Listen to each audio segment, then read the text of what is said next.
নতুন একটি ব্লগ ভিডিওতে সবাইকে স্বাগতম। নিশ্চয়ই সবাই ভালো আছেন, আমিও খুব ভালো আছি। আজকে ব্লগ ভিডিওটি খুব বেশি ইন্টারেস্টিং হতে চলেছে, আর আশা করছি আপনারা সবাই এটি উপভোগ করবেন। সাথেই থাকুন আর দেখতে থাকুন আজকে ভিডিওতে কি কি হলো আর কি মজা করলাম আমরা সবাই একসাথে মিলে। আসসালামু আলাইকুম, welcome to my new video. আজকের ভিডিওটা কিন্তু একটু ভিন্ন আর অনেক বেশি ইন্টারেস্টিং হতে চলেছে। সবাই সাথেই থাকুন আর দেখতে থাকুন কি হলো আজকের ভিডিওতে। আমার ফ্রেন্ডদেরকে আমার বাসায় আজকে ইনভাইট করেছিলাম, আর কি করলাম ওদের সাথে সব কিছুই থাকছে এই ভিডিওতে।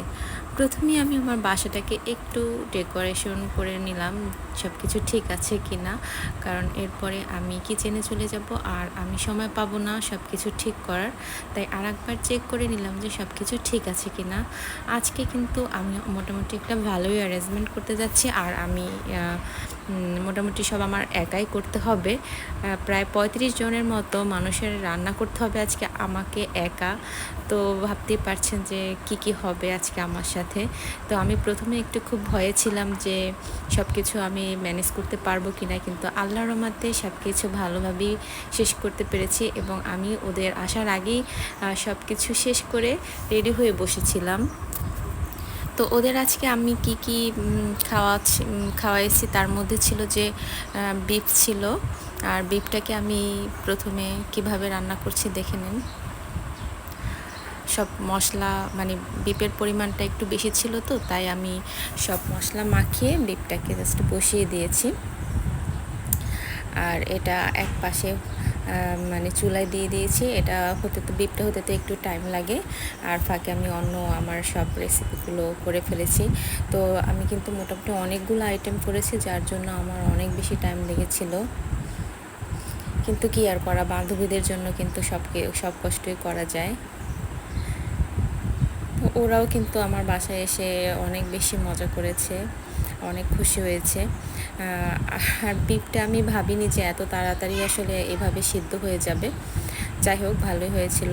তারপরে আমি রোস্ট করেছিলাম, চিকেন রোস্ট, কারণ বাচ্চারা থাকবে আর চিকেন রোস্ট ছাড়া তো কোনো প্রোগ্রাম হয়ই না। সবাই চিকেন রোস্টটা পোলাওয়ের সাথে অনেক বেশি পছন্দ করে। অনেক দিন ধরেই কিন্তু আমার ফ্রেন্ডদেরকে আমি বলছিলাম, মানে চাচ্ছিলাম যে আমার বাসায় আনতে, কিন্তু সাহস পাচ্ছিলাম না, আবার সুযোগও হয়েছিল না। তো এখন নভেম্বর মাস আর সবার বাচ্চাদের এক্সাম শুরু হয়ে যাবে, তো ভাবলাম যে এক্সাম শুরু হওয়ার আগে আমরা একটা গেট টুগেদার করে নিই। আর ওরাও যেহেতু আসতে চাচ্ছিল, সবাই রাজি ছিল, তো সেজন্য আমি একটা রিস্ক নিয়ে ফেললাম। আসলে এটা আমার জন্য একটু রিস্কই হয়ে গেছে, কারণ একসাথে এত মানুষ মানে একা কন্ট্রোল করা আসলে এত সহজ না। তারপরে ওরা সবাই এত বেশি ফ্রেন্ডলি ছিল যে আমি ওদেরকে আগেই বলে দিয়েছিলাম যে যাই হবে তোমরা সেটাই কিন্তু মেনে নিবা, রান্না খারাপ হলেও কিছু বলতে পারবা না, যেভাবে রান্না করছি সেভাবেই খেয়ে ফেলবা। তো যাই হোক, আমি আমার চিকেন রোস্টটা রান্না করলাম এভাবে, দেখতেই তো পাচ্ছেন যে চিকেন রোস্টটা প্রথমে চিকেনগুলো ভেজে তারপরে আমি পেঁয়াজটা ফ্রাই করে তার মধ্যে মশলাগুলো ফ্রাই করে দিচ্ছিলাম। আর এখানে এই মশলাটা হচ্ছে চিকেন রোস্টের জন্য স্পেশাল একটা মশলা, আর সেটা কিন্তু আমি একটু পানির সাথে মিক্স করে দিই, কারণ গুঁড়া মশলাটা দিলে আমার মনে হয় যে এর থেকে আমি যদি এটাকে কিছুক্ষণ পানির মধ্যে মানে গোলায় রাখি, তো আমার মনে হয় যে মশলার ফ্লেভারটা বা মশলার কাজটা বেশি করে, সেজন্য। তো এখন আমি এই যে চিকেন রোস্টগুলো রান্নার জন্য দিয়ে দিচ্ছি। তো একটু ভয়ে ছিলাম যে একসাথে এতগুলো কেমন হবে, কারণ যদি একটু কোনো রকম মানে রান্নায় ত্রুটি হয় তো দেখা যাবে যে পুরাটাই নষ্ট হয়ে গেল, কেউ ভালোভাবে খেতেও পারলো না। কিন্তু মোটামুটি আল্লাহর রহমতে সব রান্নাগুলোই ওরা খেয়ে যা বলছে যে ভালো হয়েছে। তারপরে এই তো আমার যখন চিকেনটা হয়ে গেছে, তখন আমি চিংড়ি মাছ রান্না করতে যাব। তো চিংড়ি মাছ রান্নার জন্য এখানে দেখা যাচ্ছে আমি এখানে প্রায় মানে 3 কেজির মতো চিংড়ি মাছ নিয়েছি, অনেকগুলো। তো প্রথমে একটু হলুদ আর লবণ আর মরিচ মাখিয়ে চিংড়ি মাছটা একটু ভেজে। আর আজকে আমি চিংড়ি মাছের মালাইকারি করেছি। তো মালাইকারিটা আসলে একটু ঝামেলা, কারণ নর্মালি চিংড়ি মাছ ফ্রাই করা বা চিংড়ি মাছ ভুনা করা কিন্তু অনেক ইজি প্রসেস, কিন্তু চিংড়ি মাছ মালাইকারি করাটা একটু ডিফিকাল্ট, কারণ এখানে মশলাগুলো একটা পর একটা দিয়ে অনেক কষানো লাগে। তারপরে এখানে হচ্ছে যে নারিকেলের দুধ লাগে। তো এটাই, তারপর আমি চাচ্ছিলাম যে করব যেহেতু একটা ভালো করেই করি, ওরা যাতে পছন্দ করে। আর চিংড়ি মাছের যে কোনো আইটেমই সবাই অনেক বেশি পছন্দ করে, আর মালাইকারি হলে তো কথাই নেই। তো সেজন্য আমি একটু কষ্ট হলেও মালাইকারিটাই করলাম। তো এখানে আমি মশলার সাথে বাদাম পেস্ট আর হচ্ছে যে টক দই পেস্ট করা, মানে পানি ঝরিয়ে রাখা আগে থেকে টক দই আর বাদাম এটা দিয়ে দিলাম। আসলে এগুলোর রেসিপিগুলো আমি আমার মানে ভিডিও আলাদাভাবে তৈরি করে দিব, তখন আমি ডিটেলসে বলতে পারবো। এখন আসলে এত কিছুর মধ্যে এভাবে ডিটেলসে বলা যায় না, সেজন্য সরি। এখন আমি আসলে অল্প অল্প করেই বলতে পারছি। তো এখন মশলাটা কষানো হয়ে গেলে, মশলাটা আসলে অনেকবার অল্প অল্প পানি দিয়ে কষিয়ে নিতে হবে, কারণ এখানে মশলাটা কষানো অনেক বেশি ইম্পর্টেন্ট। কারণ চিংড়ি মাছ দেওয়ার পরে কিন্তু আর এত বেশি সময় থাকে না, আর যদি মশলাটা না কষানো হয় তাহলে কিন্তু মানে ভালো ভাজা ফ্লেভারটাও আসবে না। তো নারিকেলের দুধটা দেওয়ার পরে আমি চিংড়ি মাছগুলো এখানে দিয়ে দিলাম। আর চিংড়ি মাছ দেওয়ার পরে কিন্তু আর বেশি সময় লাগে না, মানে কষানোর ক্ষেত্রেই যত বেশি সময় লাগে, কষানো হয়ে গেলে কিন্তু অনেক দ্রুত হয়ে যায় জিনিসটা। এই যে আমার হয়ে গেছে।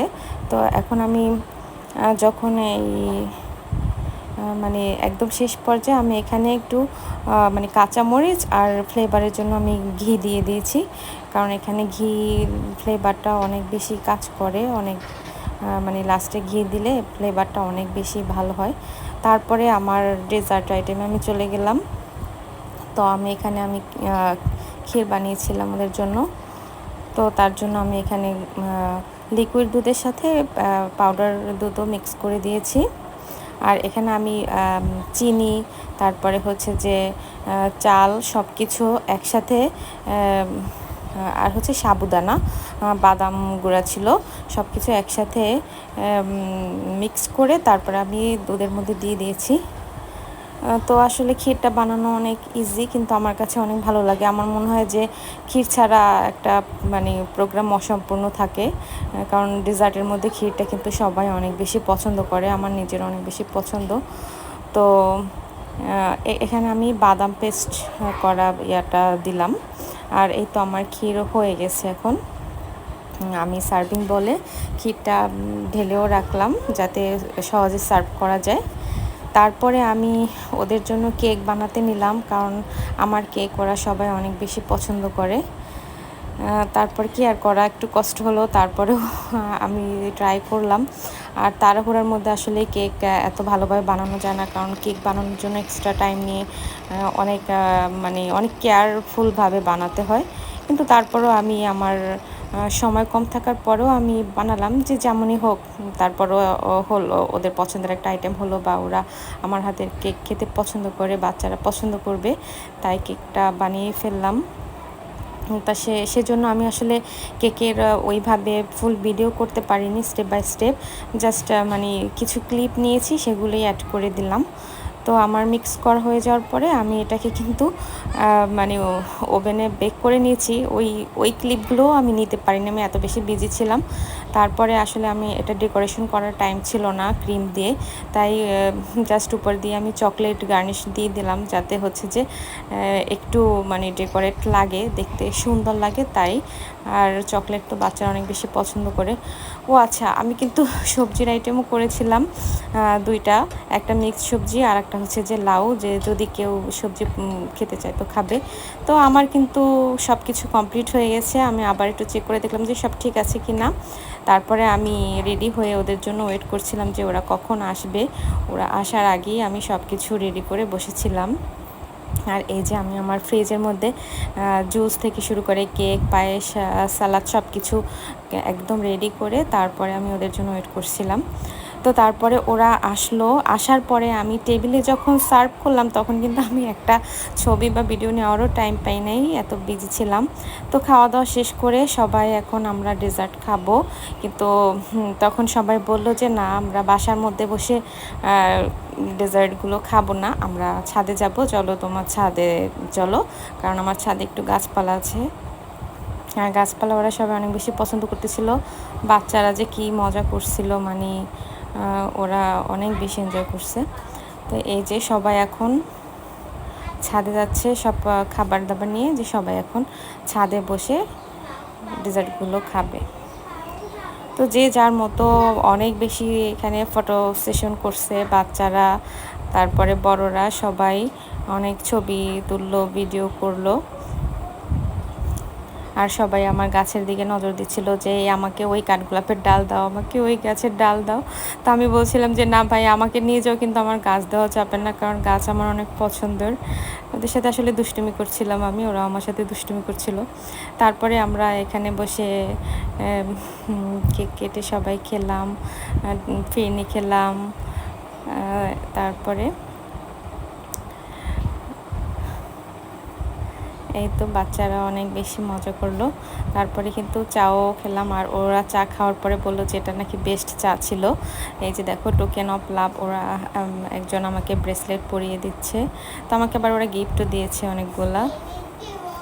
তারপরে আমার একটা ফ্রেন্ড আমার জন্য আচার আনছিল, তো যখন আমি আচারটা খেতে গেলাম তখন দেখি যে আচারটা ওরা অলরেডি শেষ করে রেখে গেছে। তো আমি দুঃখ করে বললাম যে কি তুমি আমার জন্য গিফট আনলে আর আমি সেটা খেতেও পারলাম না। আলহামদুলিল্লাহ, সব তো এই ভালো, আমার ওদের ব্লগটা খুশি ভালোই দেখে ছিল। আমার সব ক্লান্তি দূর হয়ে গেল।